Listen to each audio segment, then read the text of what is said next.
Okay. The I have floor is yours. rewatched that performance of I Lied to You maybe about 4 other times since then. Mm. Mm-hmm. It's just like when the Bad Bunny performance, I couldn't stop watching. Yeah. It just breathtaking. Like I was just It's phenomenal. They brought the juke scene to life. y'all could never. This is like the whole time I was watching. I was like, y'all could never. Do you understand? Y'all could never It could never. make this look that good. It just you just I couldn't. I, I do. Why was Shabuzi there? You know what? I am gonna save because I have a lot to say. Oh, okay. Yeah. Yeah. I have a lot to say, and y'all gonna be mad, and that's fine Yeah. Yeah. because Just like, how why is you here? I'm just gonna save it. You know, Just gonna move on. just just want to know like why you here, ho. So, I'm just trying to understand, like for, my own thing, Nah, why. I just think. Yeah. I don't understand why you're here, buddy. Mm, Not understanding it. too much. Yeah.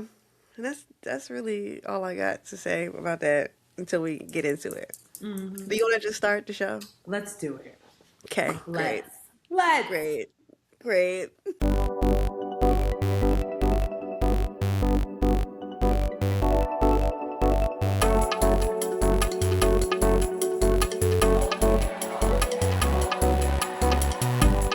Hey guys. Hey everyone, What it do, what's baby? going on? I'm your girl Sierra T, And I'm your girl Sherelle B. and this is Head Wraps and Lipsticks, the podcast. We wrap the culture up in color.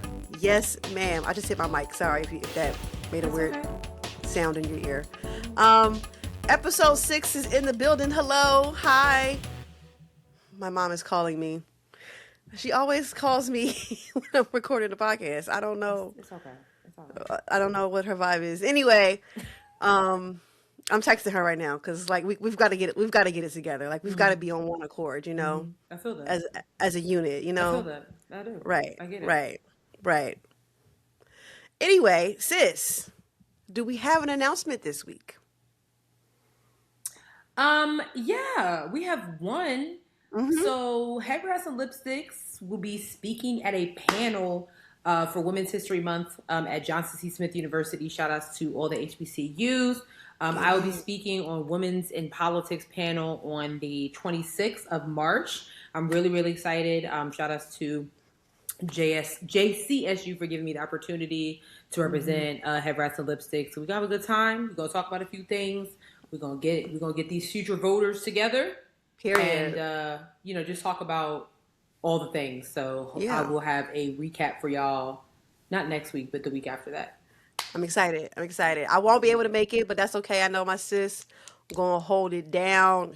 She's actually the more politically inclined person out of the two of us, Ugh. so this makes sense.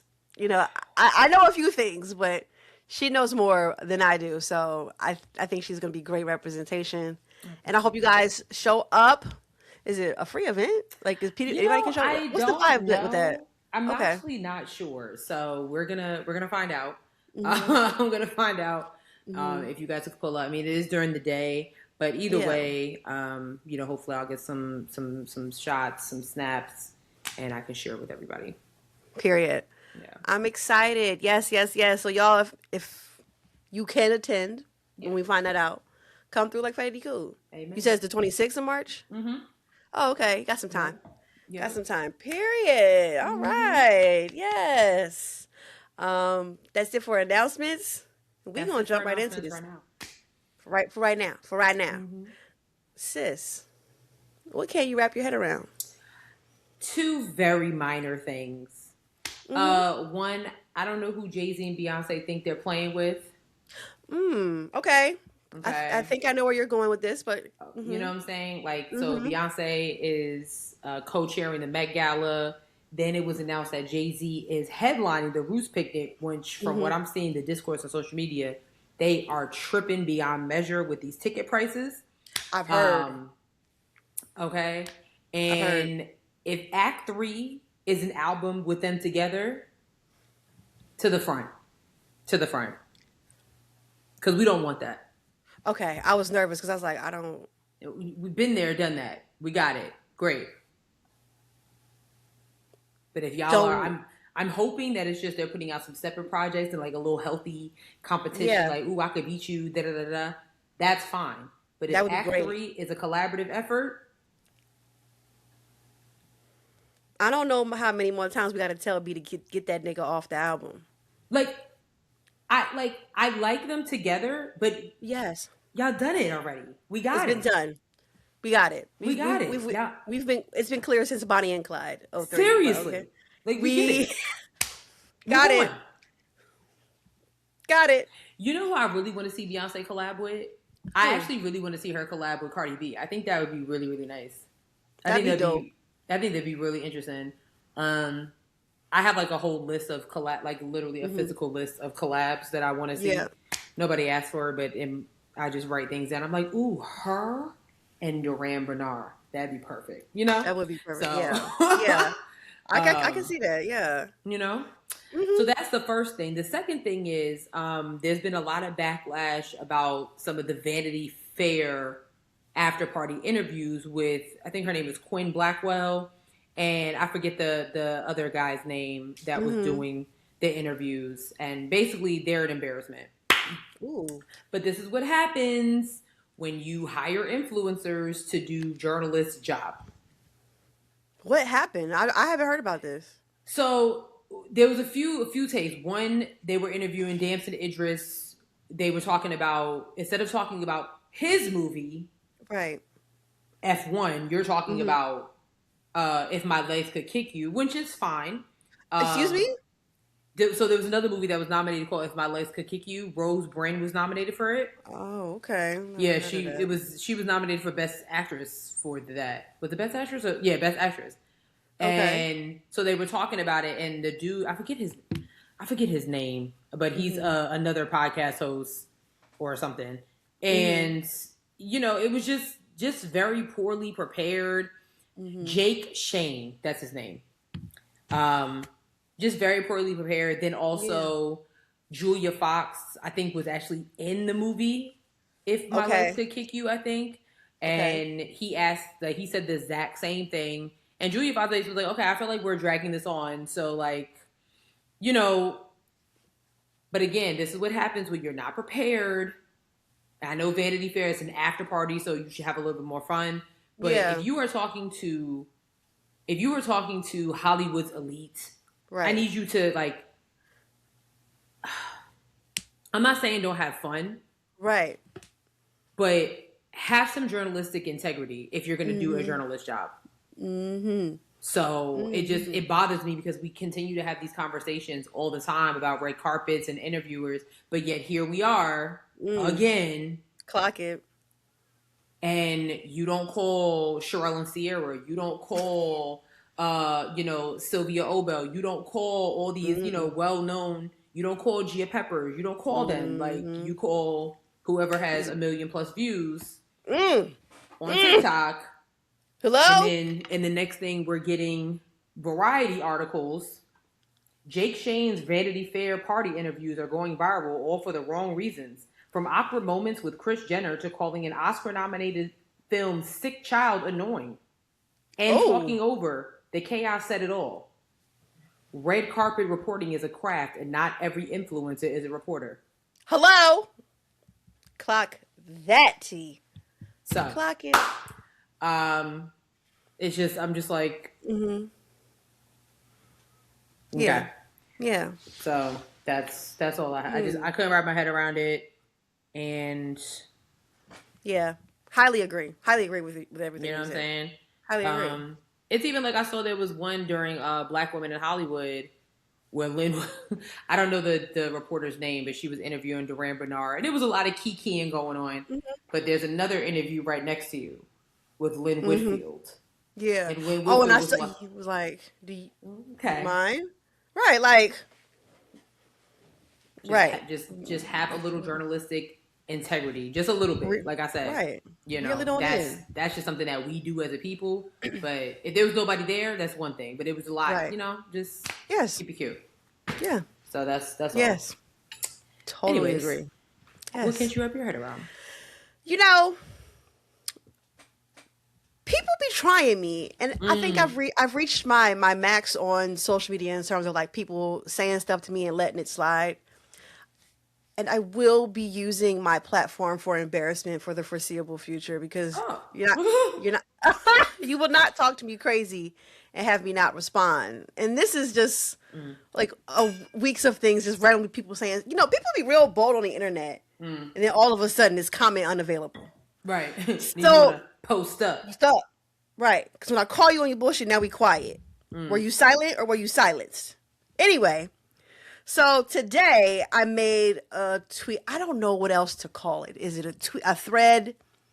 So I write, this is just my take, but I will no longer be using infantilizing language to talk about real atrocities that are happening in real life. I did see that. Yes, I think it's bullshit that we even resorted to that due to the algorithms silencing of creators for using such language. So like unalived meaning dead or sure slide for like suicide, etc. I'm not using them anymore. I'm sick of it. Like I just think it's ridiculous. I think it again infantilizes language, which then like diminishes how serious certain atrocities are in the world.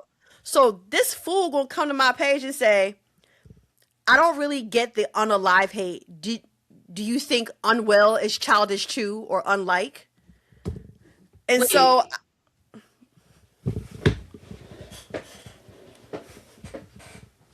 What? you know what? Let me pull it up for y'all so we as an audience can watch it so we can all see it together. We could have a read along. Right, let's have a goddamn read along. Where's my page at? No, because I'm sick of this shit. I'm sick of these goddamn people, man.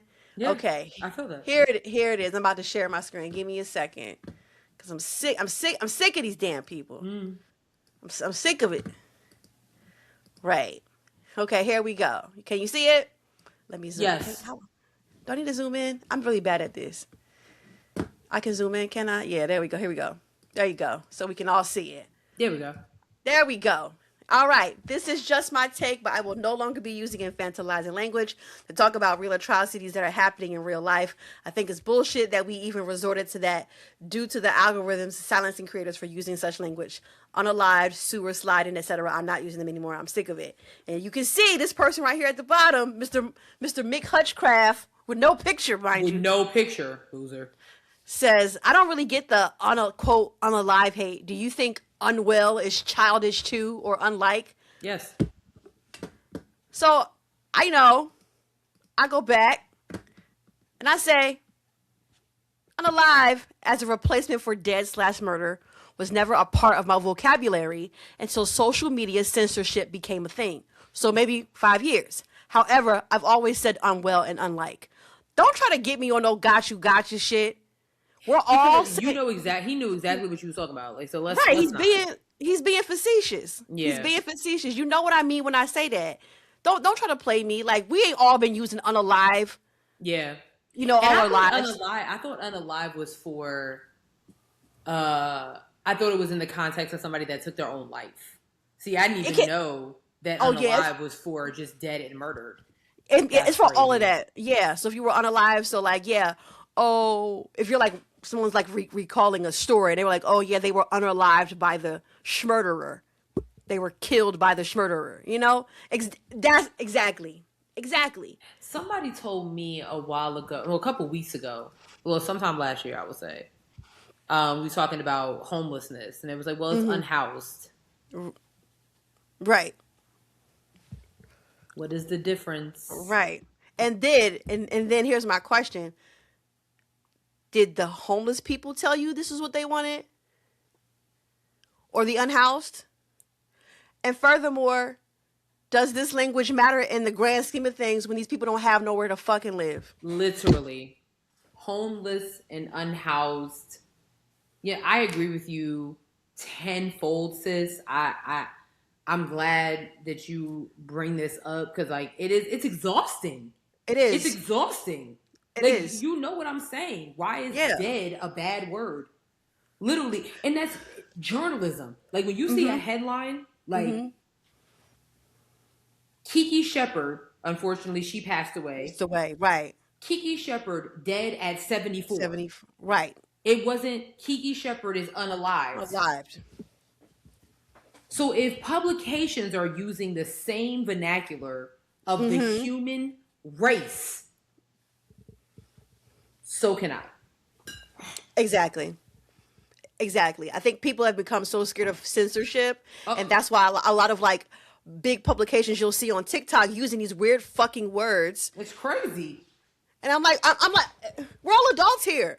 You know, that person killed somebody. They are dead. They were murdered. Like, and the crazy part is like, here we are as millennials, we're trying to teach our parents certain vernacular, and it's like, you know, because we don't want y'all to get jumped out here because y'all be running off at the mouth. But then deep down, it's like, Dad, you can say homeless. It's fine. It really is. It's okay. I can't imagine being homeless and somebody be like, "Oh, I know we call you people you people, nigga. I want a house. Right. I don't give a fuck about what. I don't give a fuck. I want a house. I want somewhere to live. You think that's important to me right now? I don't got nowhere to live. Get the fuck out of my face. These people are stupid. Anyway, so all of that to say, y'all, I've reached my max, and I will be using my platform to embarrass people because you're not gonna talk to me crazy and try to make it seem like my thoughts or opinions are invalid. Ooh. Whether you disagree with them or not, that's something else. We can go down we literally can have a whole episode just off that alone because it's getting out of hand. And I might tap into that a little bit later in the show because like based off of what we talk about because period, y'all cutting up something serious and I don't like it. Like a fool, actually. Like seriously, like enough. Yeah. Enough. Alrighty. Yeah. We can get into the show. We have a list. It's not bad. A nice little listiana. You know, a little listicle. Yeah. Yeah. Yeah. You could go ahead and take it away. Wait, I have a question. What did you give up for Lent? Did you give up anything for Lent? No. I mean, these niggas. I'm sorry. You know, and no. that's I didn't give up anything for Lent. That's fair. I should have given up cake because I've been going down a rabbit hole with cakes. So like snack cakes, oh my god, tearing them up. Yeah. That's okay. Brandon and I gave up red meat, pork. I gave up candy. He's not really a candy person. And then like high fructose corn syrup. So like I haven't had a Coke in days. Wow. I haven't had any, like it's just been like tea, sweet tea, and just water and my beloved Olipops, of course. I'm not getting rid of those. But I want a Chipotle bowl so bad. And you can't have Chipotle? I only get steak from Chipotle.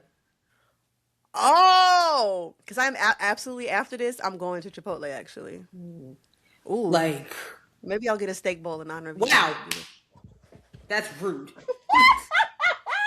That is rude. But I want one so. No, let me tell you how mad I got, and then we can move on. Yeah. Friday, we went to go get. Brandon was like, "Let's go to Paco's Tacos." I was like, "Bet, let's go to Paco's Tacos." It didn't hit me until we sat down and I looked at the menu. I said, "Why the fuck are we here?" And he said, "What do you mean?" I said, "You're telling me I can't have a brisket taco? I can't have an al pastor taco right now? Like, what am I supposed to eat? What am I supposed to eat here? Why did you pick this?" But I mean, you could have had chicken tacos. Did you have chicken tacos? No, I don't do chicken tacos. I think they're so basic. Do you like chicken outside of like Oh, fried chicken? Yeah, I had an amazing grilled chicken Caesar salad before. Okay, I was like, because I was trying to think, I'm like, I don't really. Yeah, I'm trying to think like the times I've seen you eat just like chicken like that wasn't fried chicken made by like you or your mom, and I'm like, I don't have any recollection of you. And I mean, I think that's valid because like I'm not going to a restaurant and ordering like chicken parmesan. Like I'm not doing that. Ooh, you know what I'm saying? I'm in enemy territory. Go ahead. Yeah, like well, you know how I feel about Italian food, but that's a different This conversation. is also it is. But I'm just like, I was so mad at Brandon. Like the waitress came like, "Do y'all need a minute?" I was like, "Yes, I just need a second." I was like, "Why did we come here? Like, why we couldn't just go to show bars or something?" But we did end up just ordering a bunch of margaritas and getting drunk. But I did have a delightful taco salad with shrimp. And that shrimp was made with love. It was grilled hard. It was beautiful. Oh. Okay, period. Beautiful. Well, I'm glad you was able to find a solution to your problem. I just wanted to know if y'all, like, what did y'all give up for Lent? Because the way I'm going to, if my mom has a Easter ham, the way I'm going to devour it. Yeah. Yeah. I might just get one just for here. Like, I might just go get, like, and put in the oven just for me. Wow. A whole ham is crazy. Yeah. Make me a good old ham sandwich. Okay, period. You know? You deserve. That's that. You deserve. But that's that. You deserve. Okay. I had to tell somebody. I'm here for you. I'm here for you. So damn mad. Let it out. Let it out. Speaking of letting things out, so we're going to get into it. Okay, so I'm just preface this by saying I thought Doge was done. I thought we were over Doge. I really did. But apparently we're not. So there was some pretty exposing videos that came around social media last week. 2 Doge staffers, and for a reminder, Doge is the Department of Government Efficiency, some random agency that was started at the start of the Trump administration, led by Elon Musk and Vivek Ramaswamy, both long gone now. Yes. And these videos are for some deposition. Basically, there's a lawsuit that's going on. Why are you not scrolling? There's a lawsuit that's going on. Hold on, I'm going to read this. Part of a lawsuit from various organizations, including the Modern Language Association, the American Council of Learned Societies, and American Historical Association. And the lawsuits claim that the federal agency, under the leadership of Elon Musk, used flawed and discriminatory methods in order to target which grants and programs should be eliminated. These videos will show you. There's one. Let's pull up the second one first. This guy didn't even know what DEI is. The one with the tan sweater type of? Yeah. Okay. Just listen to what he had to say. How do you interpret DEI?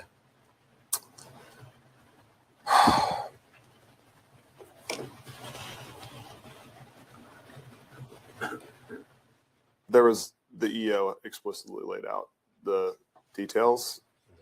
I don't remember it off the top of my head. It's okay. I'm asking for your understanding of it. Yeah, my understanding was exactly what was written in the EO. Okay. So can you... I don't remember what was in the EO. So right now, do you have an understanding of what DEI is?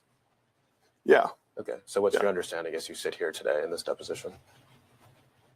Well, it was exactly what was written in the EO.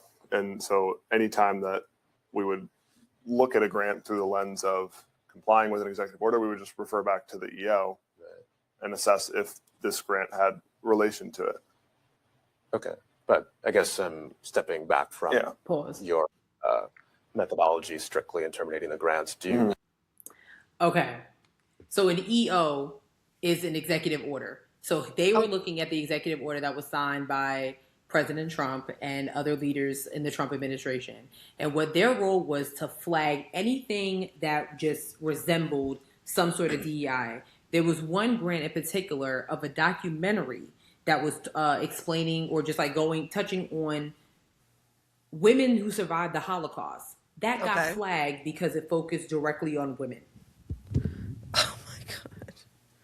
But these are the people that cause other people their jobs.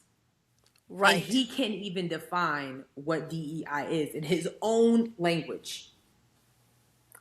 The other video he's a little bit more blunt in his disdain of DEI. Okay. It's interesting. You don't regret that people might have lost important income to support their lives? No. I think it was more important to reduce the federal deficit from $2 trillion to close to zero. Did you reduce the federal deficit? No, we didn't. This is a history of the HIV/AIDS prison movement and its legacies in the United States. My book project narrates how activists fought the convergence of HIV/AIDS and incarceration from inside and outside prisons across the Reagan through Clinton years, and argues that this organizing holds legacies in the prison abolition movement of the 1990s to today. This is one of the grants that you or Mr. Fox identified as craziest at NEH, is that right? That's right. Why did you identify this as one of the craziest grants? Because it references feminist and queer insights into prison abolition and LGBTQ studies. Any other reasons? No. Examining military service from the margins, the complicated service discussion series will bring together veterans and community members to examine the experiences of service members who identify themselves as female, Black, Native American, LGBTQ, or an immigrant, the dynamics, reasoning, and strength behind serving a country that does not always serve you in return. Did I read that correctly? Yes.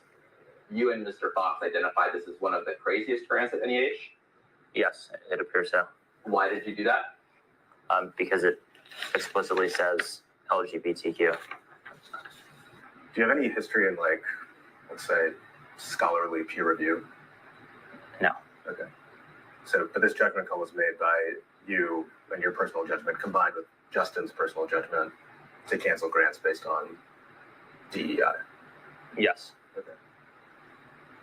Do you think it's inappropriate in any way that someone in their 20s with no experience with grants or federal government was making personal judgment calls about what grants to cancel? No, I don't think it's inappropriate. I have to stop or I'm going to blow a fucking gasket. We're done. First of all, he looks like a child. He does. I think he's like 29. I forget what the other one looks like. I forget what the other one's age was. Yeah. No experience. No real life experience. Probably hasn't really come across any of these people in these intersections of life. Correct.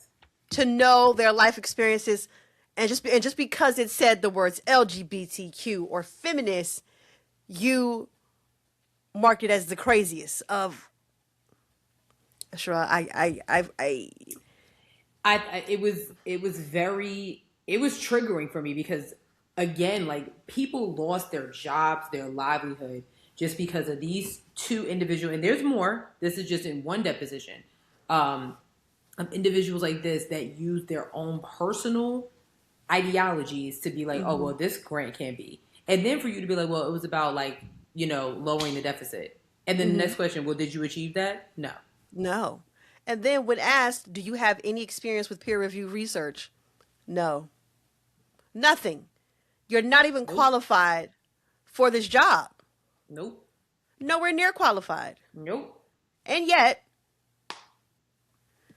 and this is what I be like, they be trying to gaslight us and make it seem like we're just saying some hateful stuff like, oh, these people are unqualified. No, these people, all of them are unqualified. They don't have the years of research or a degree behind their names to prove that they can do any of the things that they're doing. Especially the first one, for you to like, if I'm asking you straight up, what is your definition? And you're like, oh, whatever was in the EO. Like, that's not what I'm asking you, dude. Like, and the comments under the videos was just like really, really funny. Like, somebody was like, did he even pass high school? You can't even answer a simple question. It bothered me. Like I said, the thing about the Holocaust documentary, and this is a quote from the first guy. He said, it's the gender-based story that inherently that's inherently discriminatory to focus on this specific group. It's focusing on DEI principles, gender being one of them. Specifically focus on Jewish cultures and amplifying the marginalized voices of the females in that culture. So because you don't think that, basically what you're saying, and this was hold on. Yeah, it was a documentary on female Holocaust survivors. So just because this documentarian didn't want to feature men, Right. you don't think that's right? This is absolute horseshit. And again, I thought Doge was dismantled. I really did. Right. I was like, Right. but I thought, So did I. they're still around, and they are. So I just wanted to show you guys that if you had not seen it. I mean, there was other videos of their interviews, and it was just like, especially Homeboy with the black, just looking like a whole schmuck, just like, Yo, like whatever. Yeah. first of all, get a goddamn lint roller for that sweater, bro. No. It's giving If me he had more life experience, he would know that. Ooh. Wow. Well, and Well. there it is then. Yeah. How about that? And there it is then. Wow, that was really infuriating, sis. But good segue into life experiences. Okay, Good segue. yes. You did that. Yes. You did that. Thank So, South Carolina Congressman Jim Clyburn announced recently that he is going to run for re-election again at 85 years old. And I wrote a story about it, and I literally titled it, "At 85, Representative Jim Clyburn seeks re-election, and social media has indifferent feelings." Because my sis was like a few others that I included in the story that was like, what the fuck? Right. So, after more than 30 years, he is seeking re-election after there's been kind of like a narrative that he is going to retire. But he is looking to serve the 6th Congressional District of South Carolina, as he has been in Congress since 1993. He has actually served with Nancy Pelosi and former Majority Leader Steny Hoyer, who are no longer really in Congress. But he is known for a lot of his civil rights work in South Carolina, ABC, XYZ. But the issue is, to my sister's reaction, a lot of people feel the exact same way. Like, we need term limits now. This is ridiculous. But other people are like, well, then who's running against him, since y'all got so much to say and don't want him to run? And with that, I don't live in South Carolina or whatever. What state is it? it's South Carolina. They're really talking to, the South Carolina people, because it's like, Right. y'all are complaining that he doesn't do anything, and da-da-da. He got to be doing something right. Again, he's going for his 18th. That's crazy. Yeah, he's seeking. This would be, if he is reelected, he will be in his 18th term. So for all those who are complaining, are you going to step up and run? Are you running to the Capitol building to issue your papers? Because what we're seeing with these midterm elections is seniority is kind of working a little bit. Well, yeah. In Mississippi, Congressman Benny Thompson, at 78 years old, just won the primary against a 34-year-old. Well, and that is because the seniors get out and vote. Seniors get out and vote. There was one young lady in that Mississippi primary race. She went to high school with the 34-year-old that was running against Congressman Thompson. Yeah. And she said, just because I went to high school with him does not mean I'm going to vote for him. She was like, Mr. Thompson first of all, Congressman Thompson is the only Democratic leader to represent the state of Mississippi in Congress. And she feels that he has been doing the work. It's been proven time and time again. So why are we changing it? Just because here's this new guy. And I see where she was going with that. I don't know. I think it's a catch-22 either way you go. This is a great like starter for like I think explaining something that I've noticed is a lot of like with like our generation and younger is that a lot of us are like how can I explain this? Like, so what? He's my same age, or so what? I went to school with him. You know what I'm saying? And like the I don't know if it's fear, but no, the reluctance, I guess, to try something new. You know, especially if it's working. And I think like that also goes into because that would be like the same rhetoric as like someone who was a senior voting. They go and vote because that's what especially like the old white people, they're voting all the time. Right. They're voting all the time. Right. Every time you go to them, senior numbers high every time. Every time. Yeah. So I don't know. Like, I'm not saying. Let me be clear. I'm not saying voting for somebody just because you went to school with them is a good idea. Real talk. Yeah. But also the like this man ain't gonna be alive for longer. And I think like this is the headbutt that millennials Gen X have with them and boomers not leaving. Get out you're in the fucking way. Yeah. How can any of these communities, these opportunities grow if you are constantly running for these terms and you are 75? Get the fuck out the way. You know what I'm saying? Like, I don't know. Yeah. It was interesting writing the story and seeing some of the commentary. Like, here's one that says, Black boomers hate the younger generations and do nothing to pass the torch. These congressional seats have become lifetime appointments for the majority of them. Then another one said, I'm sick of America being a gerontocracy. Geriatric-tocracy? Sure. I guess that's what she meant to say.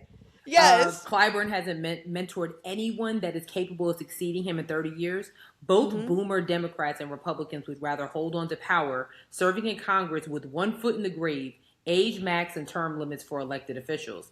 But then we have some others that have worked with Congressman Clyburn that, you know, is really going down a rabbit hole of some of the things that he has done, some of the legislation that he has worked on.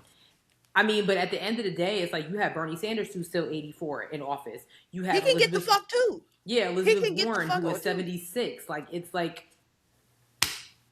enough. I agree with those last two sentiments. Like, they're not bringing up the helm with a new person or anything. They're not even being like, you're not going to be here forever. And I'm going to keep bringing up Ruth Bader Ginsburg because you know how I feel about that lady. You know what I'm saying? You're staying in these positions thinking you're going to do all this change, and then you come and you got a leaky eye and you can't fucking read now, and now your daughter got to step in for you and put your hand around the pen. Don't fucking piss me off. This is what I'm talking about. If you can step out with dignity and pride and be proud of the work that you did and get the fuck on. And I mean, you don't help society when you stay in the position till you're dead. You don't help anybody. Seriously, you don't help anybody.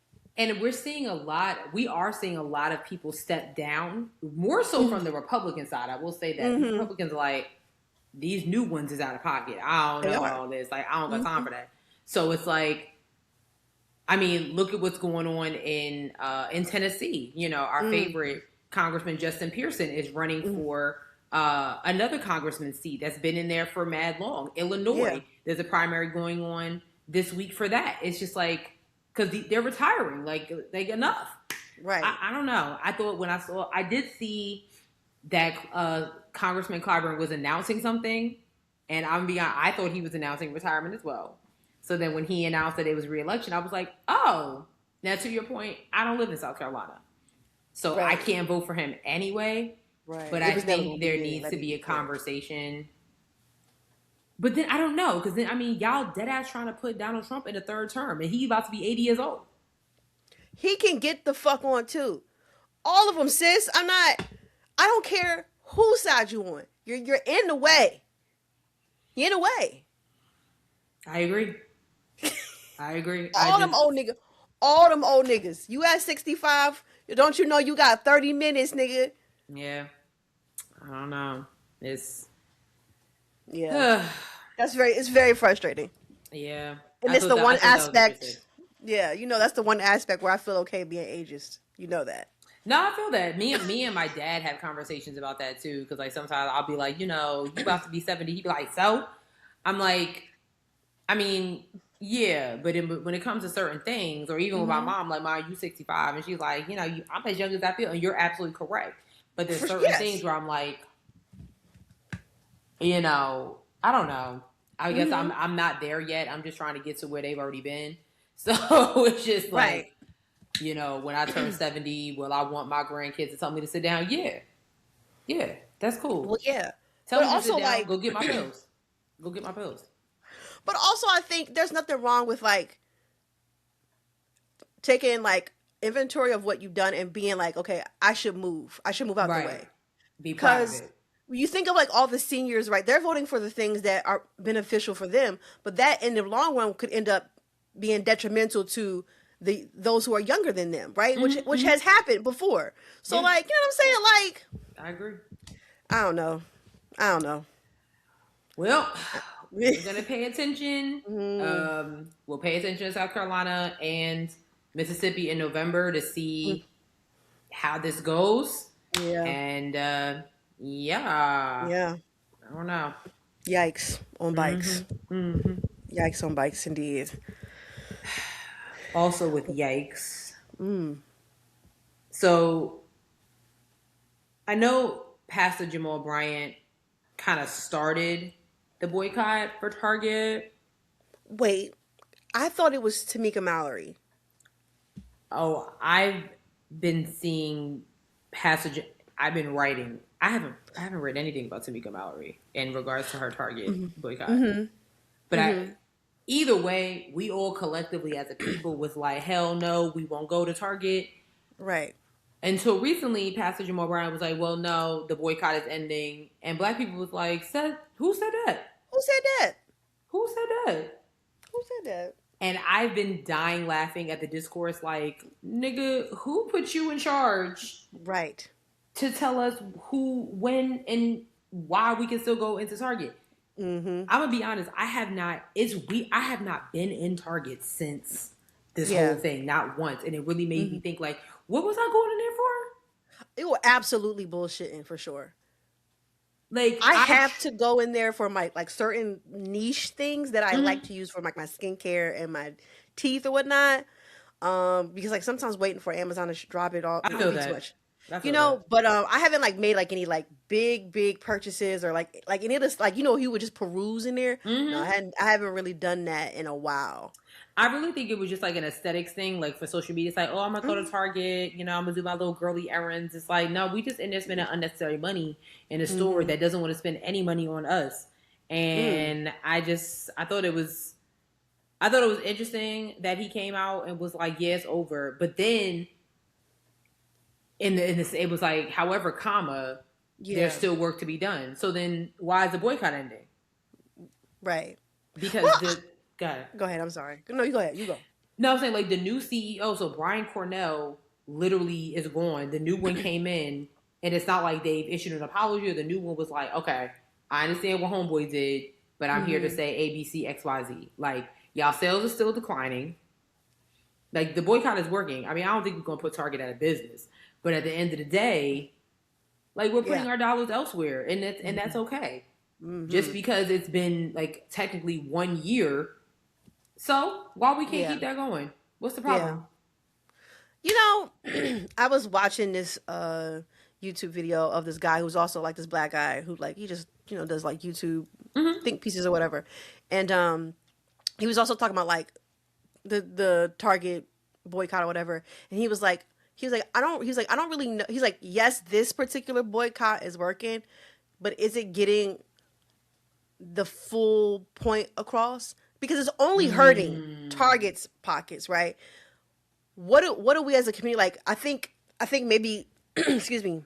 Now, as a community, we would have to think bigger in terms of like what a boycott looks like or whatever. Right. And also, and this was a good point, he was like, they say that black people have the biggest spending power, but that spending power is already, most of that money is already allocated to like rent, car note, food, and like basic necessities. You know what I'm saying? So like, do we really have that much spending power and movement?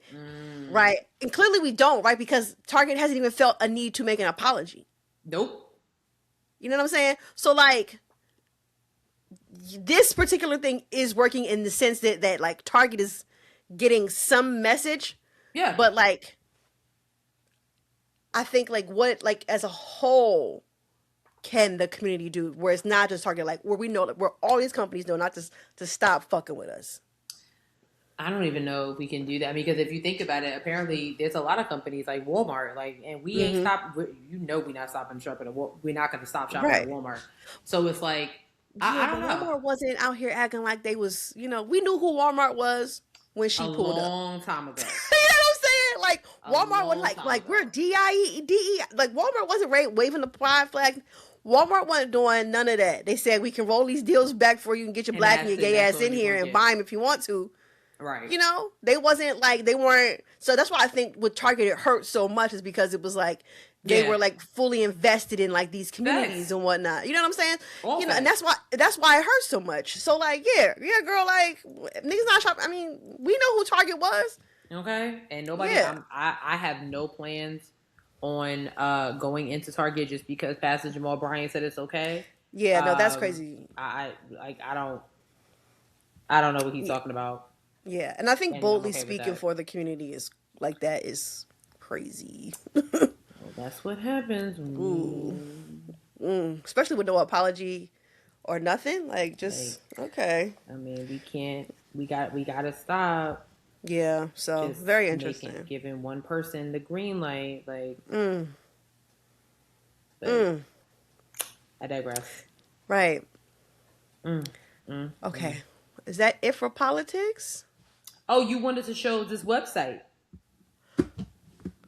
Y'all. So I don't know how this came about, right? Somebody was looking up. Oh, so this is what happened. Somebody said they was searching for the COVID website where you can go to buy the you know, where you can get the where, you know, the government, the test, right? You know, the government test, you would just put your info in and they would send you like a pack of 4, like 4 packs of 4, you know, you get your free test. So they went to covidtest.gov, and this is what the website looks like now. It's a full propaganda to remove all blame from the United States for anything. They try to make it seem like COVID started during Biden's presidency. Lies. Trump was in office when COVID happened.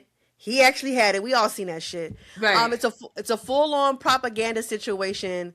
They're trying to talk about like the original origin. What else is here? Where is it at? I had like perused through this little website. Here HHS obstruction. The Biden administration's HSS engaged in a multi-year campaign of delay, confusion, and non-responsiveness in an attempt to obstruct the select subcommittee's investigation and hide evidence that could incriminate or embarrass senior public officials. This is a lie. This is a lie. See, this is what I'm saying. So this is why voter intimidation is real shit. You know what I'm saying? Because women, you sitting here, subpoena, you know, trying to get election results from 5 years ago. Yes. For a man that you claim didn't beat you. Yeah. But in the next breath, you want to get on here and be like, oh, this is Biden's fault. Biden didn't get into the office until 2021.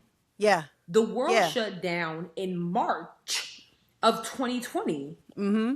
So what are you talking about? Biden was at home minding his business. Mm-hmm. And then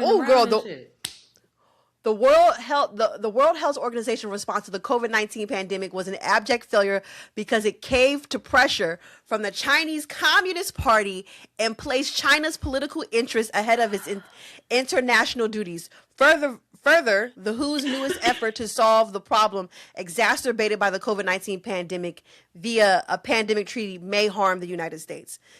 So, you know, you guys know we're no longer part of the World Health Organization. Right. So this is also like to blame them as well. This is all a fucking lie. But here's my thing. Why are you having staffers do that? Like, again, no, not saying that COVID is just like long gone and we shouldn't pay attention to it at all. I'm not saying that. Right. I'm not saying that because y'all are nasty. But at the Yeah. end of the day, we have other things to focus on, like like the measles outbreak, South Carolina, Texas. Mm-hmm. Like, why is I don't understand why this man is so focused on the past. It's given dementia because like you are so focused on 2020 and 1776 and 1892 and all these past years that nobody gives a fuck about. Like, this is what you want to do with your time? Like, why? Why? What is the problem? Nobody cares. There's more. Oh, Mask no. mandates. No, you've got to listen. Mask mandates. There was no conclusive evidence that masks effectively protected Americans from COVID-19. Public health officials flip-flopped on the efficacy of masks without providing American scientific data, causing a massive uptick in public distrust. Lies.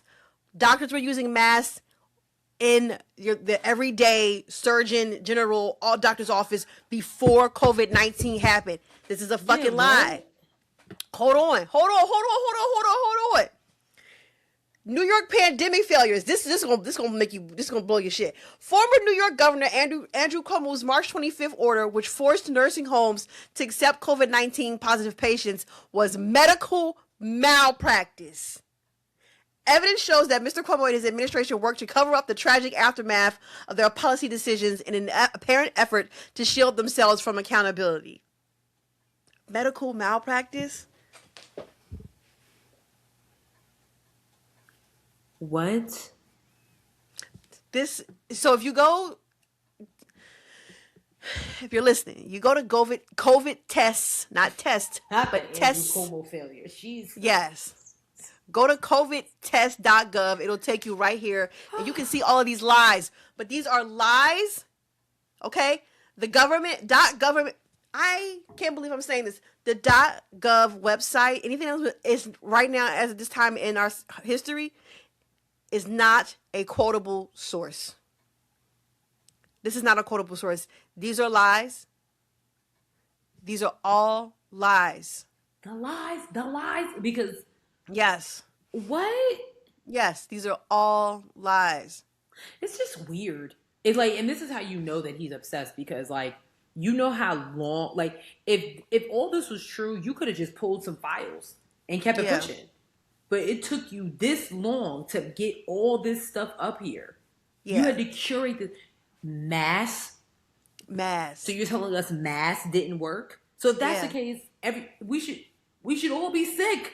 Yeah, it said that It said the 6 feet apart social distancing recommendation, which shut down schools and small businesses across the country, was arbitrary and not based on science. So then, what was it based off of? See, these are the questions that need. So then, what was it based off of?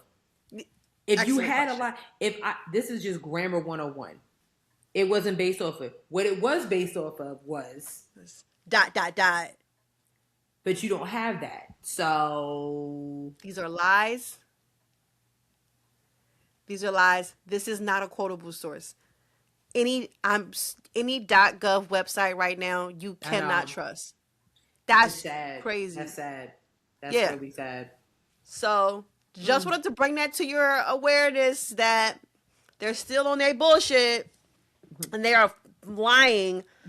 Missy with that bullshit about the COVID pandemic. Crazy. So yeah, it's just weird. Like what? It's weird as hell. Yeah, actually, weird. Like beat it. Just beat it. Yeah. Yeah. Cause like what? Weird. Okay. Yeah, that's enough. That's it. All right. Let's run through these trending topics. We got some fun stuff for you. Yeah.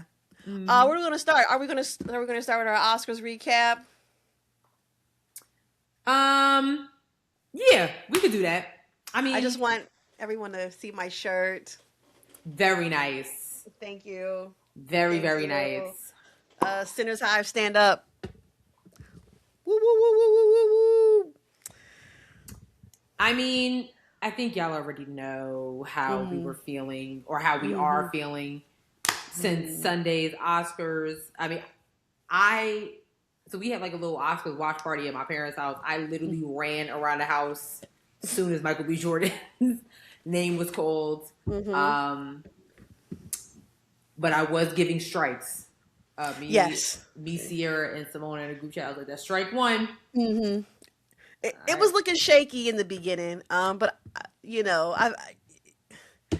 there are definitely some awards that I feel like they should have won for, and there was this really long thread of this guy talking about like the history of like the politics basically of like the Oscars and like how he basically knew that they weren't going to win Best Picture. I mean, 24 threads long of like, that pissed me off. Yeah.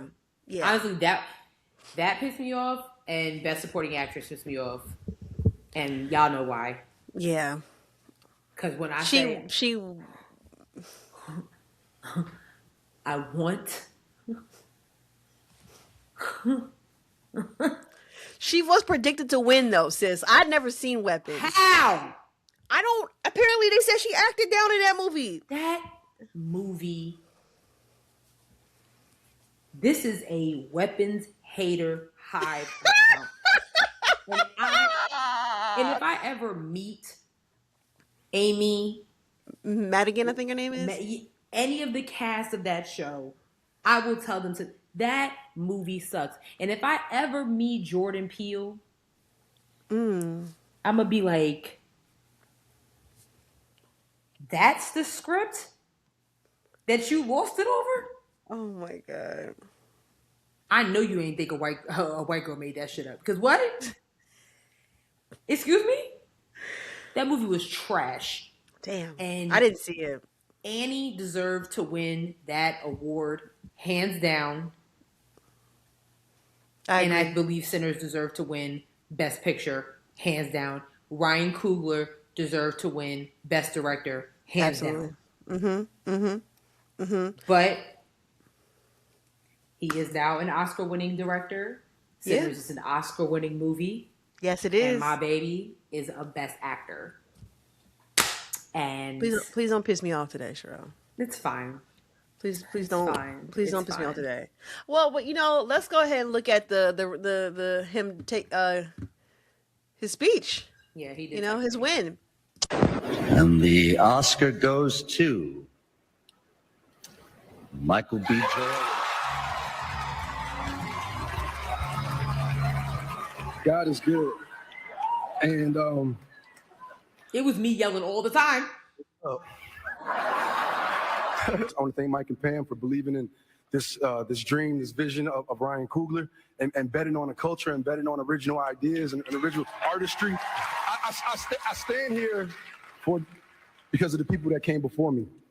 Sidney Poitier, Denzel Washington, Halle Berry, Jamie Foxx, Forrest Whitaker, Will Smith, and to be amongst those giants, amongst those greats, amongst my ancestors, amongst my guys. Thank you, everybody in this room. Yeah, I can just imagine like when Adrian Brody kind of looked over. I know he, like, I can't imagine him like, you looking at me? Because he this isn't the one, but like if you've seen it, like it looked like he was also mentally preparing himself to like not win it, and so like I think like his facial expressions are small and minute, but like I think like you can see him like breathing like a. Yeah, oh my god! I actually won this. I actually won this joint. Like, yeah, it was a beautiful moment. I cried at every award that they won. I cried. Yeah. I cried when Ryan won Best Original Screenplay. His speech was amazing too. Just the warmth. You can just see how respected they are, because it's like. You know that they deserve this. Oh yeah. You dealt with it. That one hurt so bad. I was really upset. However, I am actually not surprised. I thought Sean Penn, out of everybody that was nominated for that movie, I thought Sean Penn, he played the hell out of Lockjaw. I thought he played the hell out of that role. So when he went, I was like, I don't know why they keep playing in Delroy Lindo's face, because even when he was presenting and whoever homeboy that just was taking up too much fucking time while Delroy was getting ready to talk, I'm like, what's going on here? What's going on? Which, by the way, I think their casting agent should have won that award since it was the first of that kind. I agree. Yes, I agree. I do. I agree. Hands down. I agree. Yeah, I think her name is Francine Maisler is her name. But yeah, seeing Delroy lose it hurts real bad because just that scene alone in the car where he's talking about his buddy Rice and the lynch, like that was improvised. That wasn't originally in the script. Y'all playing all that that wasn't in the script. When he's sitting there in that car and he's talking about, he made that story up on the spot. That's crazy. Delroy Lindo, y'all can talk about it. Delroy Lindo is a thespian to the truest extent. And if anybody who deserves that honor, it is him for sure. You got him, Delroy, Forrest Whitaker. Those are three black, true to the soul thespians. Like, there's not one avenue that they can't tame. You know what I mean? It's right. I don't know, y'all. I feel like if we don't see Delroy Lindo for a while, I think we understand. He looked like when they call Sean Penn's name, he's like, ain't this some shit? Like he looked defeated. Yeah. He looked defeated. I think he was just like over it at that point. It's like, all right, Yeah. But I mean, there was a lot of good moments of the show. How do you think Conan O'Brien did? I had a good time. I didn't think he was bad. He did, he did what he could with what he got. I didn't hate it. Okay. Yeah. I don't think he needs to host next year. Whatever. Leave my man alone. I thought in the beginning he was good, but I think first of all, it goes back to your point, what you were talking about earlier. It's like everybody is offended. Like it was minimal claps for certain things. Like I thought some of the things he was saying was funny when Jimmy Kimmel came out there, and I was like, it's okay to laugh. Like it really is okay to laugh. It's cool. But also, and I'll be clear, the skits in front of the little sketches in front of before they present, cut it. We would have more. They were trash. We could have more time for people to get their fucking speeches out. Yeah. If y'all cut these little weird dead segment, I don't like it. The only one that was acceptable was, of course, when my baby Chris Evans came out. Oh my god. I hated that segment. I was like, let's wrap this shit up. I thought it was whack. Nah, I wanted it to keep going because it was just.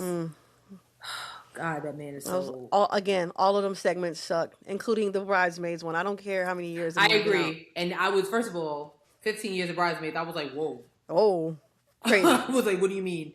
But crazy. Why my mom? Yeah. My mom gonna ask, like, why Melissa McCarthy got that shirt on under that dress? I said, Mom, that's her dress. It did, yeah. I could see why she would say that. I get it. I could see why she would say that. I get it. Nothing topped that I Lie performance. I mean, it was fantastic. Oh, and we can't forget about Autumn Archipald, who was the director of cinematography. She's awesome. Yo, first woman. She is black. She's black and Filipino, mind you. Okay. So she is the first black woman to win that award. She's the first woman to win that award and the first black woman to win that award. So Ryan Coogler going to get her child. Yeah, hell yeah. Class act. That whole crew, and then Ludwig getting for the best score. Yeah. I mean, of course. gang for sure. Just like the whole thing. Yeah. Oh. That whole cast and crew, like very, very beautiful people. You can tell it flows through the way they like honored everybody, like that when they spoke, like very, very beautiful. Yeah. But yeah, I watched the whole thing. Best Same. Picture went to one battle after another. And y'all keep trying to gaslight me like I'm fucking stupid. Paul Thomas Anderson wrote a weird ass movie about black women, and I will go to war about that. I fucking hate that movie, and I don't think it's good. And I think in the future, when people are like, that movie's so fucking racist, please have my name in the history books quoting like I told you niggas, because that movie is horrible. Yeah, it was. My parents. They said they had started to watch it and then they fell asleep. Good for and them. I said, I wish I did. I was like, if I had to give it, and I'll give it a 5 out of 10. It was cool. In my opinion, I thought it was a little odd that Chase Infinity did not get any accolade recognition, because I thought she actually held it down the entire movie. But I'm gonna say this about Tiana Taylor, because I'm gonna say this about Tiana Taylor, and I'm gonna say something about Shabuzi, because I've been holding this in. The way black people were switching up on Tiana Taylor made me itch. I don't understand why we as a people do that. We have been celebrating Tiana since day one, since her Sweet 16. And we have watched her grow and bloom like the rose in Harlem that she is.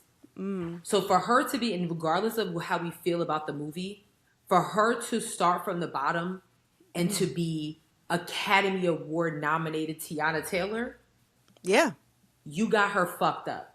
Oh, for sure. Wait until if you ever get the opportunity to be nominated for an Oscar and win something, and see how you act. I just think everybody that was coming for her was extremely tasteless. Yeah, it was weird. And it bothered me as a black woman. I'm like, why is it that 1 minute, we clapping. And then as soon as she is who she is, it's a problem. But if she were to switch up and get up there and be all, y'all be like, ooh. Right. I wonder if like people's disdain or like dislike for the movie has something to do with that. And that's a problem, because that is a problem. I'm not saying it definitely is a problem, but I am wondering if like that's where it's stemming from, or if it's just like you hate women thing. I just think that us as a whole, I just think that all of us are just like bona fide haters, like as a demographic. I really do. Yeah. And we're also fake as hell. And I've been saying that from the season 2 of the podcast. Black people are fake as fuck, because you pick and choose when you want to celebrate greatness. And it's weird. Especially when we watch them come up. Same with Shabuzi. Yup. I'm about to say it. Y'all have been celebrating Shabuzi since he first came on the scene. Oh shit, we got a black man in country. We got a black Nigerian man in country. Ooh, ooh, ooh, ooh, ooh. Then some racism happens at the AMAs and the CMAs and all the other awards. Oh no, y'all not gonna do that to Shabuzi. Woo, woo, woo, woo, woo. Then he says something at the Grammys that wasn't all the way wrong. Wait, well, what did he say at the Grammys again? He said that immigrants built this country. He's not all the way wrong. He's not. I understand where people were coming from, but for y'all to hit the switch, like he said, actually, only white people built. I can see if he went there. Then I can see the disdain. But for y'all to all of a sudden be like, well, he did steal a Black American song and made it a hit. Excuse me? I'm going to say this. I think, no. First of all, this is a diaspora conversation. Okay? And as a Black American, this comes from a lot of contentious conversations between both black Americans and then like Africans, right? Or like whatever, like wherever you from at that continent. Yeah. And like they come over here. Some of them have come over here, talk to us crazy, and then you say something like immigrants built America, and it's like, but you don't give any account like a credit to Black Americans, and you guys say we have no culture, and then it's like you can't say like, oh, like Black Americans don't have no culture, and then fucking use Tony Braxton's "Man Enough" beat in your song. On a shy old remix. Like, you know what I'm saying? If we talking about him, that's a different conversation for sure. Right, but it's all in the same. I'm sorry, it's all in the same zone, and it gets real xenophobic. Yeah, because it does. It gets real xenophobic because they don't give us any credit, and so since I totally understand what you're saying, like. Have immigrants contributed greatly to America? Yes, they have. I'm not taking that from them, but they're not giving us Black Americans any credit, and that's my problem with that. Like, you don't get to stand up there and say that and not acknowledge us. That's my issue. Yeah, and I get it, because even I saw Mayor Mandani. He has apologized for it, and he's a couple weeks ago I wrote a story about it. He apologized for it, and so did Shabuzi. I don't know. I think you brought up Burna Boy, and I thought that was a good comparison for somebody like Burna Boy. Yeah, but for Shabuzi, yeah, I don't know. I'm like, why? He said one thing. Then he apologized for it. And then y'all say, well, he didn't need to be up there with them. He's from Nigeria. His parents are from Nigeria, I believe, right? Right. Okay. I don't know anything about him. Yeah, I think his parents are from Nigeria. He is the son of immigrants. Okay, right. And I just don't like the switch up. I never have. I just think that we need to, as a people, because we are so disenfranchised and constantly being shut out all the time, when we have people like Shabuzi and Tiana Taylor in spaces that we never dreamed of, that we're not supposed to be, that they don't want us to be in, who are we to sit here and be like, you don't need to be there. You need to act like you have some class. You need to do... Who the... Yeah. And then when we don't get the opportunities, or we have other country artists get up in the CMAs and basically call Shabuzi a boy and say, you don't need to be here, then we want to march in the streets. Fuck out my face. Like, that's what pisses me off. That's what pisses me off.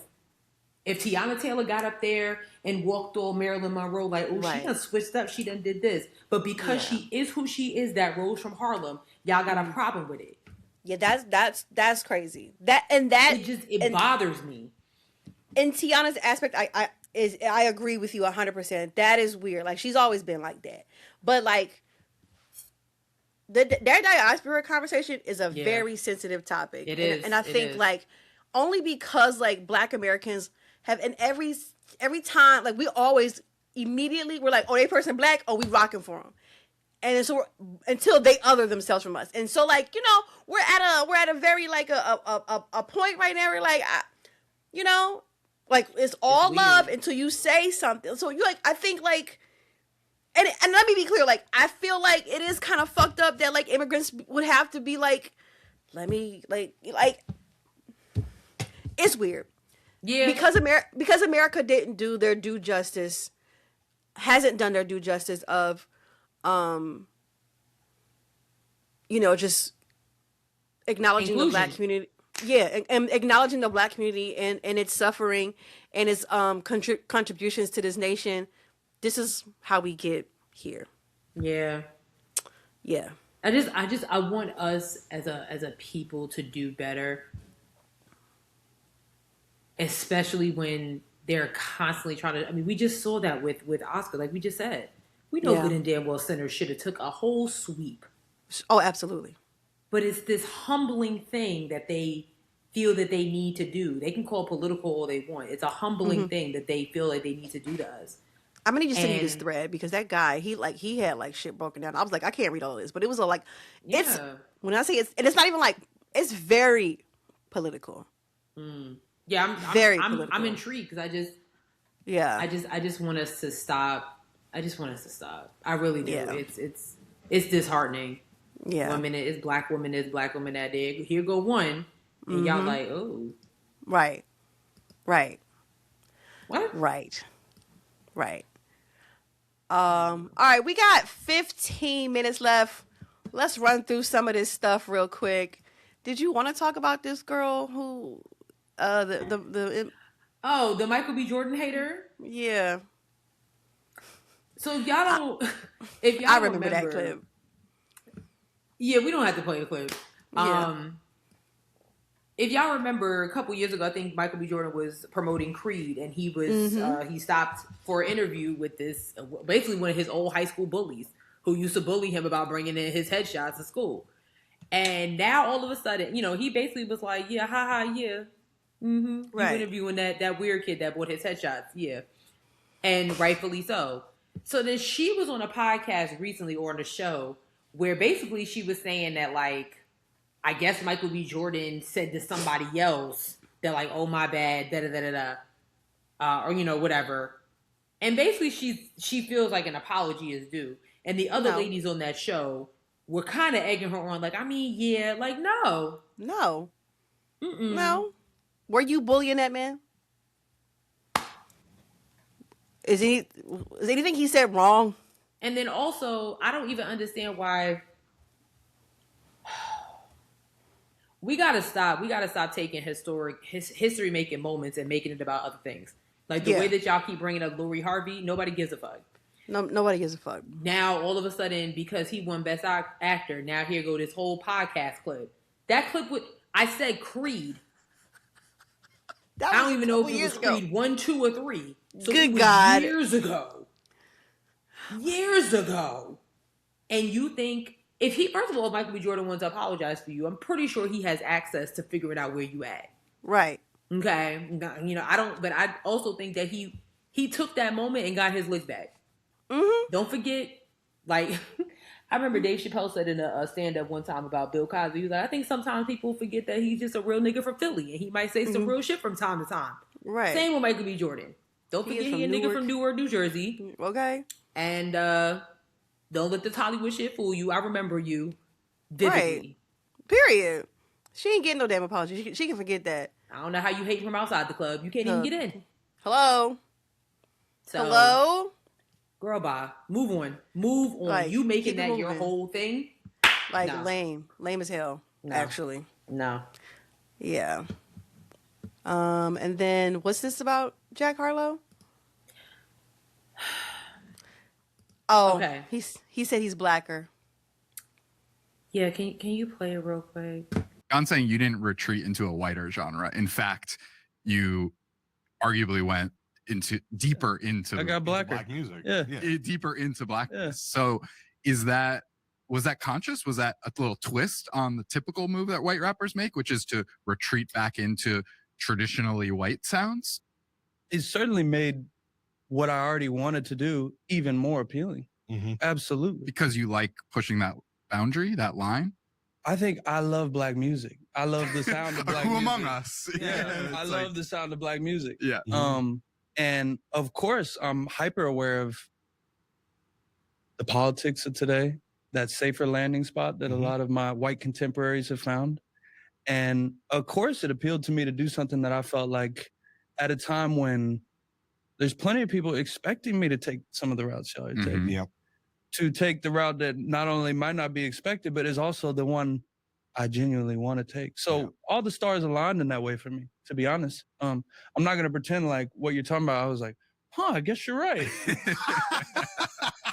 I knew that there were more things appealing about this route, but I also came to the decision, I'm proud to say, off of what feels good in my ear.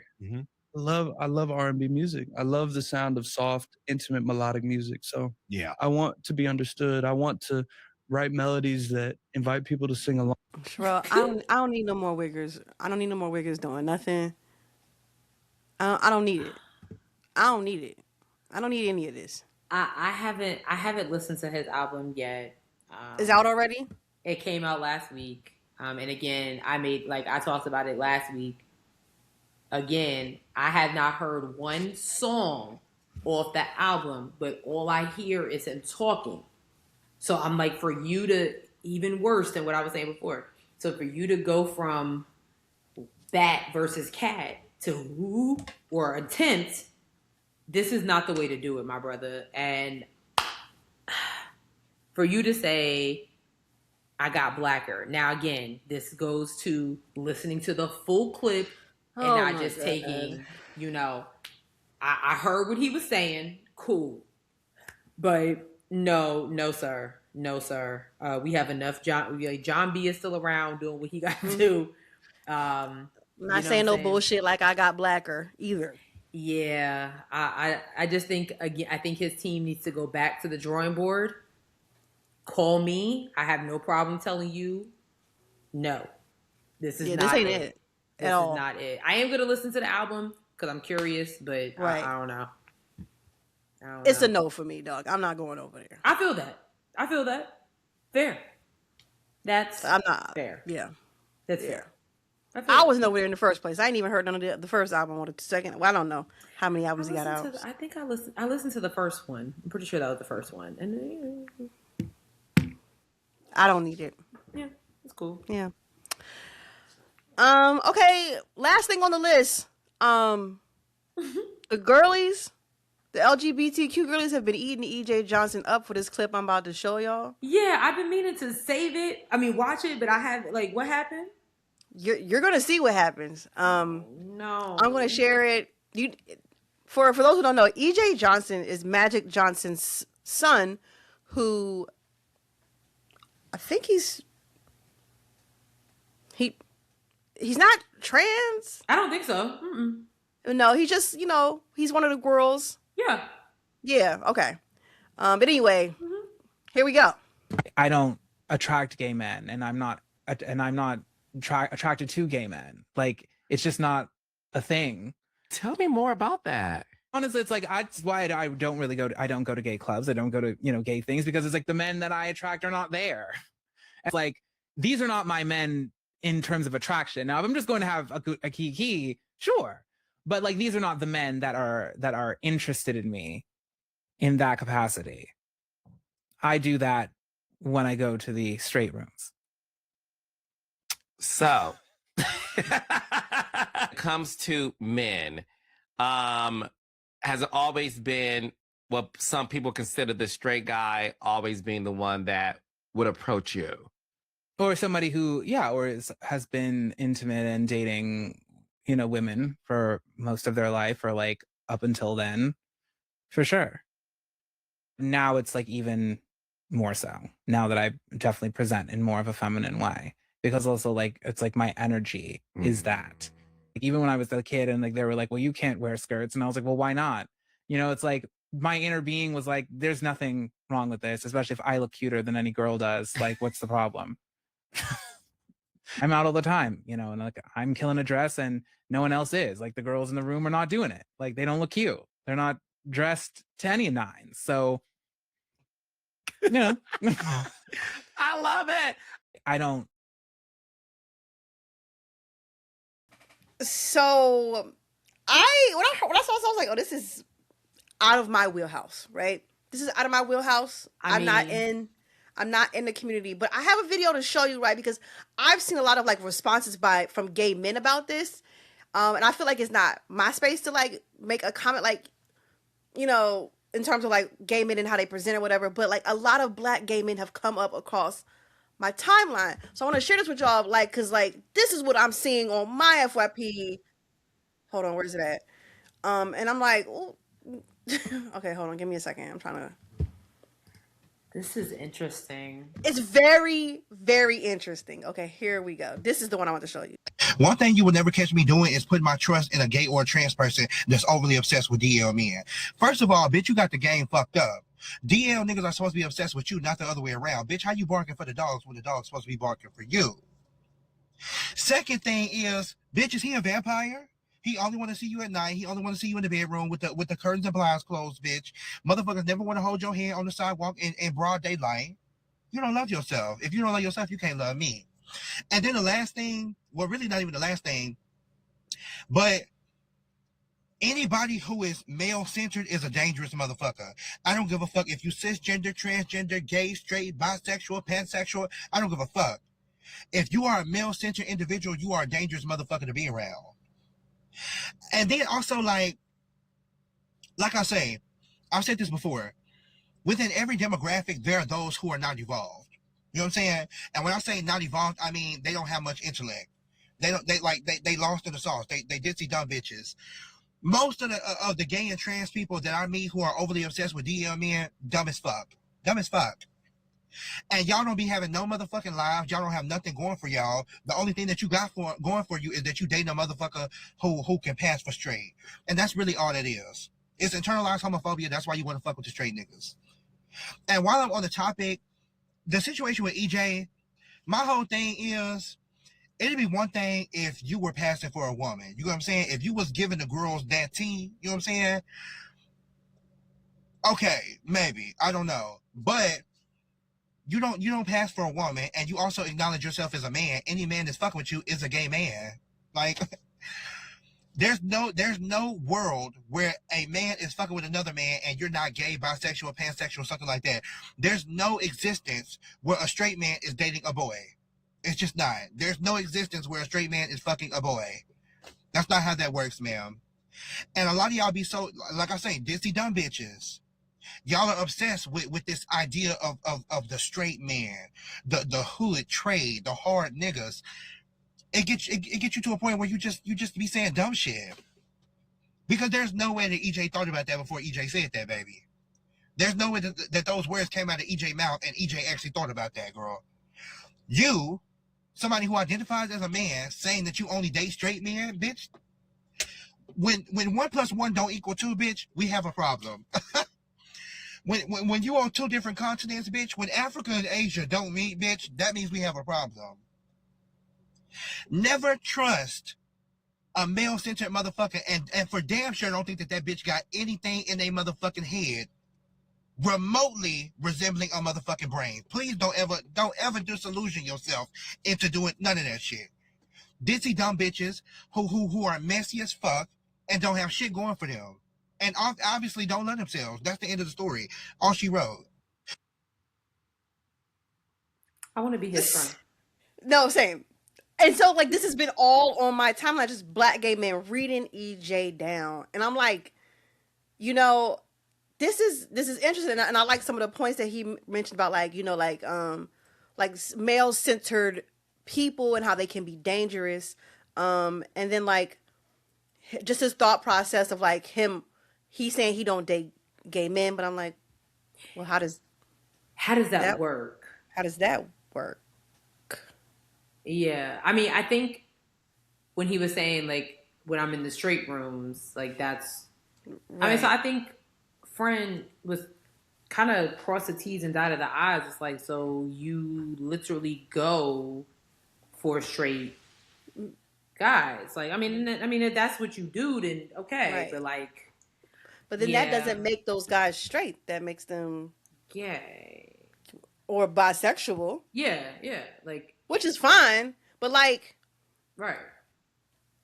I don't know, like, you know, sexuality, like, you know, it can be fluid. So it's like, that's why I was a little bit like, that's why I was like, this is interesting. And then when I was seeing like all the gay black people, I was like, oh shit, they don't like this. Okay. Yeah. So like, well, what, like, you know, how do we get here? You know, I just thought it was interesting. Cause that's like saying like, as a straight woman, like, you know, like, well, I always go to like the gay clubs. Cause like, you know, I don't know.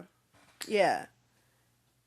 I was just trying to understand. I thought, you know, also like being aware of these conversations helps you understand the community better. That part. Yeah. You know what I'm saying? And so like, this is a safe space. We are LGBTQ+ friendly here.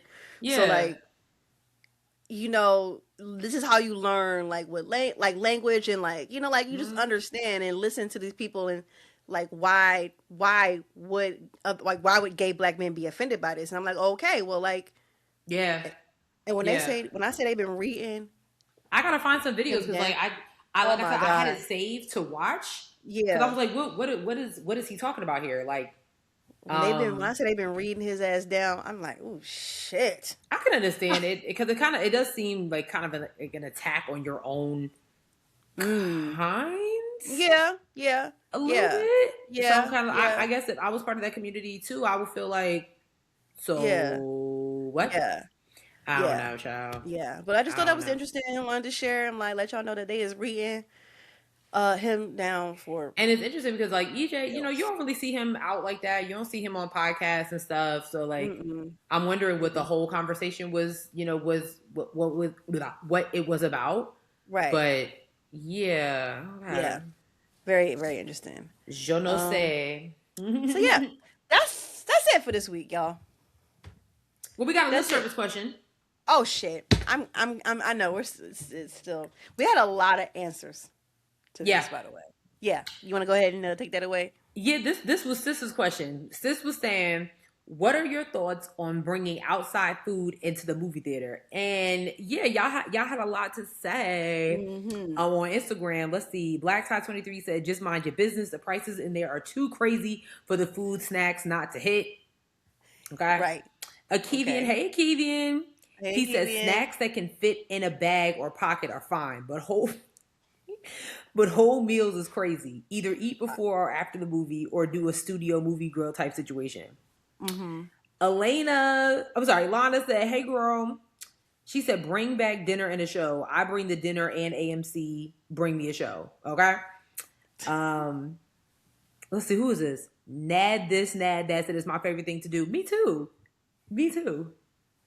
Let's see. Miss 007 to you said snacks candy is cool, but pulling a whole Chipotle bowl out is wild. Oh. Yeah. Oh. Oh, go ahead.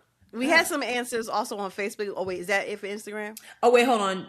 Two more. Candy and small snacks are good, but one time I went to a movie and a lady pulled out a whole rotisserie chicken. Okay, yeah, see, now that's where we draw the line. Right. Forever Dana said, "Do it." And Mika Hey Girl said, "Food if it will absolutely set the movie experience vibes." And I say, go for it. See? Well,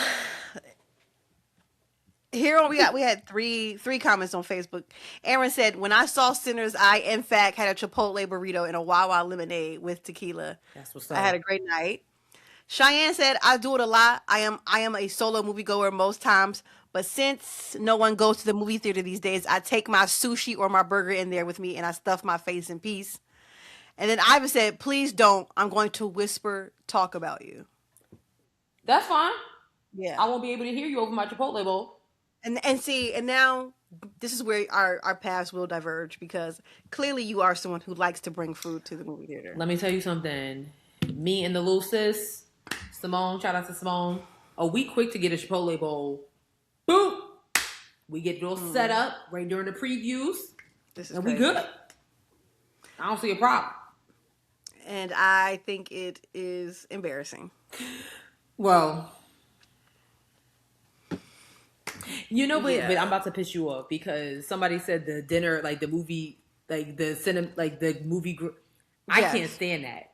I hate those too. Because there's too many people walking around. Like, you got a flashlight. Like, I'm trying to watch The Lion King. Yeah, it is the most distracting thing ever. Yeah, I don't like that. It is. So I'd rather have my own pizza pie, personal. So you want to distract everybody by uncovering your Chipotle bowl and everybody can smell your Chipotle.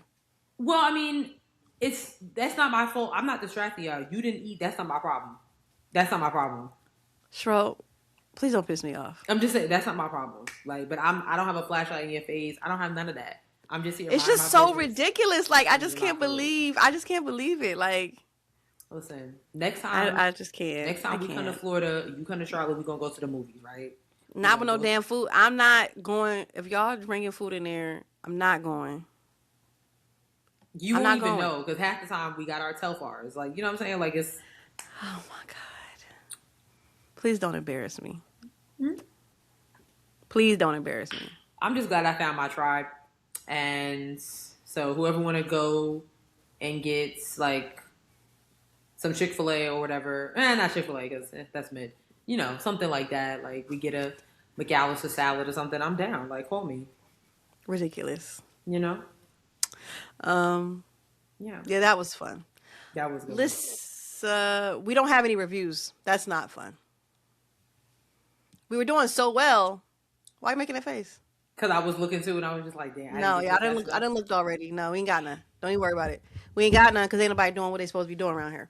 Ain't nobody doing what they supposed to be doing. Oh. And we ain't got none. Yeah, so you failed us yet again. Yeah, you listening. Who hasn't left a review yet? You Not failed. you. Damn. F. With that being said, we're on a whole bunch of things. We're on Threads and Instagram at Headwraps and Lipsticks. We're on Facebook at Headwraps and Lipsticks, the podcast. Go to our website, www.headwrapsandlipsticks.com, where we have crew necks and t-shirts that are for sale, but not on sale. We're on a whole bunch of, we got a Cash App. We got a Cash App. Oh, Jesus. $Headwrappod. If you want to send us some money, please do. Send us some money, with the review. You send a review in the because you got to send like a note now when you send you Cash literally App. can do that. Like you can it's just 5 another way. stars, love the show, here's some money. That'll work. That would be beautiful. That would be dope. And then we're on a whole bunch of things. Spotify, SoundCloud, Google Play, Apple Podcasts, iHeartRadio, YouTube, TikTok, and Facebook. If you had left 5 stars in a review, we would have read it on the air, but you didn't do that. Damn. Did you? Damn. Don't forget that we're going to go live the last Tuesday of the month. Don't forget that we're going live. Come kiki with us. Mm-hmm. It's going to be 31st. The 30th. Is that March next week? 31st. No, that's not next week. The week after. The week after we will be live. Mm-hmm. We'll make a post about it and stuff, but just be ready. For Be sure. ready. Be there. Yeah. Be square. Yes. Sis, do you have a joke for them this week? I do. Damn. I do. Okay. What do you call a belt made of watches? A waste of time? Was that the answer? Yes. Oh, you're mad.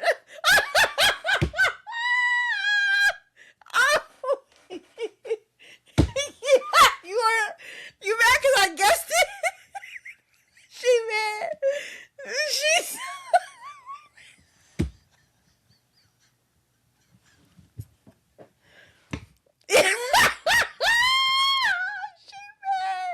Can we go now? Ooh, now you know how I feel. No.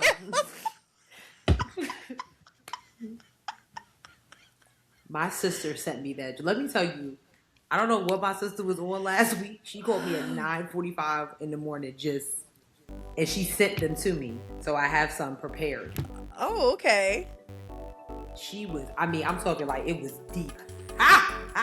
Tears down her face.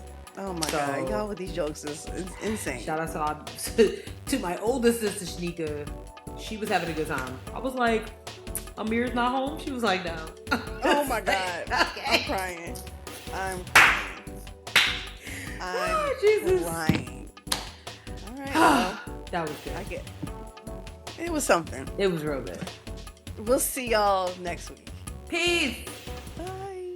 Bye.